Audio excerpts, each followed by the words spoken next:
When people think about borderline personality disorder, they think of really dramatic mood swings. But what they're actually seeing in those times of intense emotional reactivity is called an affective storm. And an affective storm is like a fast body level surge of emotion that the person didn't choose to have and they can't just easily calm down from. And there's a real mechanism behind it. And I hope that once you see that pattern or that mechanism, that maybe the behavior will start to make sense to you. So today I'm breaking down the affective storms in BPD, what they are, why they happen, how they're different from other conditions, and what helps in the moment and long term. This isn't about blaming people who experience affective storms. It's about education, and it's about biology and learning and how the environment can collide with those factors. And then educating about skills that reduce harm and increase the opportunity to make better choices.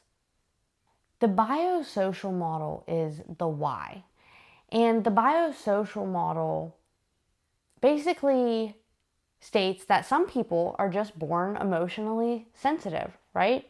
They feel more intensely, they feel more quickly, and they feel for longer periods of time.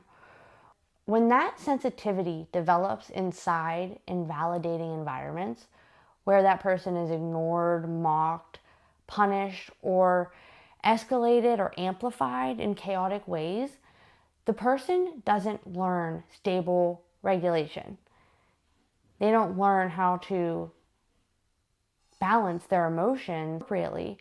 And over time, emotions fire hot, and the skills to deal with them lag. And that's when these affective storms can happen. There's also the neurocircuitry side, which is the hardware side. Studies show the amygdala, hyperreactivity, and problems with habituation to repeated negative cues. So, in other words, the threat detector doesn't cool down like it should. And then at the same time, the prefrontal cortex that help regulate and reframe are less effective when they are stressed out and overstimulated and overwhelmed. So then you're left with the net effect of a quick ignition with weaker brakes, or a touchier gas pedal with weaker brakes. And then the chemistry is the stress biology. So this is where dysregulation of the HPA axis comes in. And this is the stress hormones. And dysregulation of the stress hormones is reported in BPD.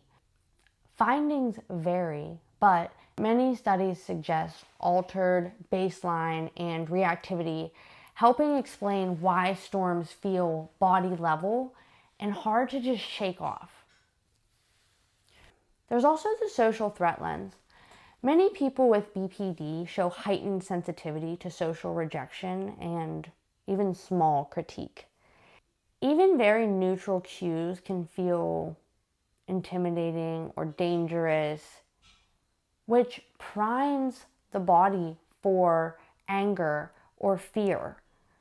As a side note, there are studies that show that intranasal oxytocin can, in some studies, reduce that threat sensitivity. And this illustrates the social pain pathway and the way that the hormones can affect BPD and the way that we emotionally react. I've had somebody tell me before, it feels like my heart jumps before my brain. I read your face as if you're leaving. And then I feel heat in my chest and my jaw gets tight and my mind starts racing and I start thinking, fix it, stop it, fight it. But the words come out too sharp. And the second they leave my mouth, shame hits just as hard. Now I'm fighting you and myself. And I think about that because I think it's a good metaphor, because it feels like fighting your own mind and fighting the world at the same time. So there's a cycle of a perceived threat, and then a surge of emotion, and then some sort of action, and then shame that follows. A micro sequence that occurs, which is starting with the trigger, which is even a tiny cue of abandonment, criticism, or possible silence or anger toward them. And then second comes the appraisal, which is feeling unsafe and feeling like that person might leave, or the fear of the abandonment. And then 3 is the physiology, which is the sympathetic arousal and the stress hormones releasing and the physiological processes that occur in the body. And then people with BPD also experience cognitive narrowing, which is the all or nothing thinking, and the catastrophizing, which is like, if one thing's bad, then everything's bad. If one thing goes wrong today, then everything's bad today. Today's a horrible day. That's catastrophizing. And then 5, there are the action urges, which is the urge to protest, to yell, to cling, maybe escape, leave, dissociate, to self-medicate, numb with substances or self-harm. And then the 6th part of that is the negative reinforcement that keeps the loop alive. The immediate relief. The immediate relief from making a grand gesture such as self-harm, getting a response, and that's what keeps the loop going.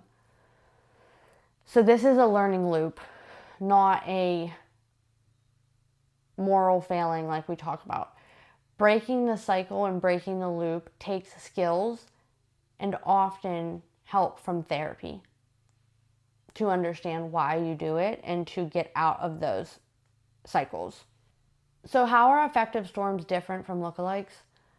Well, hypomania and mania, agitation, usually has excess energy, decreased need for sleep, grandiosity. But the storms in BPD are usually trigger tied and interpersonal with rapid shame after. It's different from ADHD irritability. ADHD irritability is more from frustration and overstimulation, less tied to fear of abandonment narratives. And it's different from OCD not right agitation, because the relief comes from the compulsions with OCD not right agitation. But BPD storms seek relationship, security, positive or negative reinforcement. When you're experiencing an affective storm, you should stop. Just stop. Take a step back. Observe. Proceed mindfully, which buys you time before the storm runs you.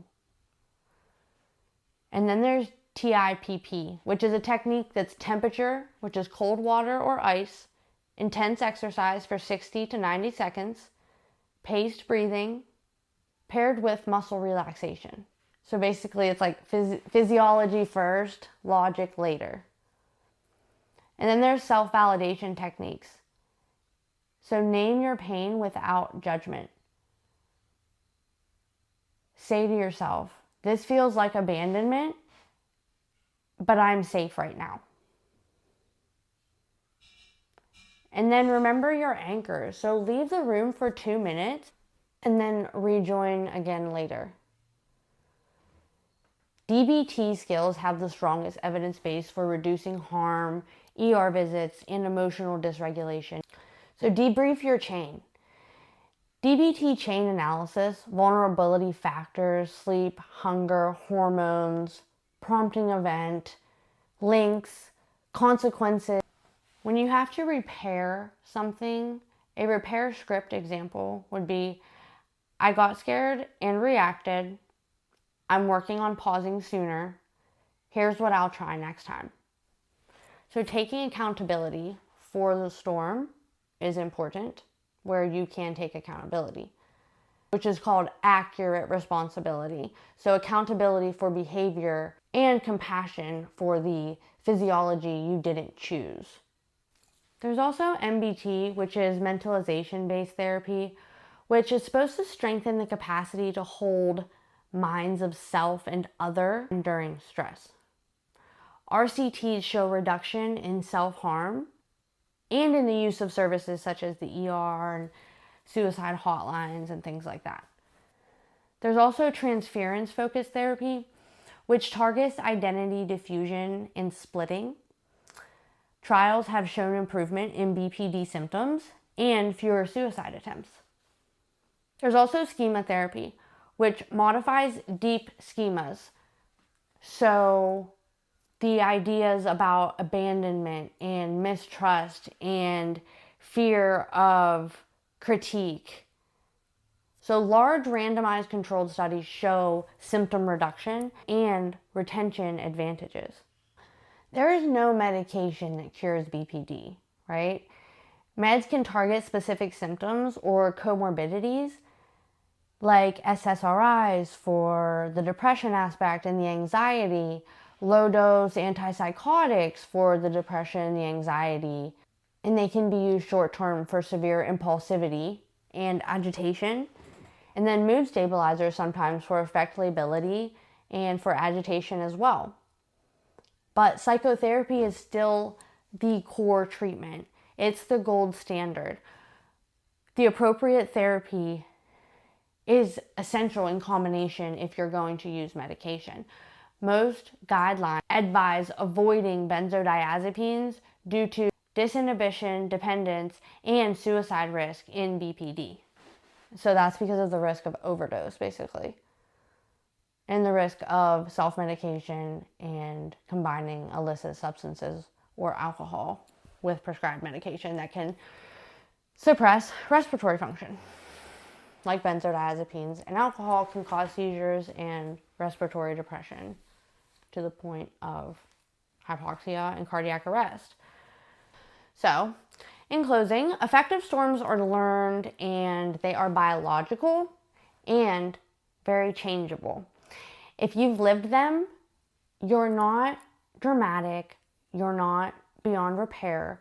Your alarm system is just too sensitive right now, or it was too sensitive, and your brakes were worn down. With the right therapy and skills, storms get shorter, weaker, and farther apart. You can keep your sensitivity, but still lose the chaos.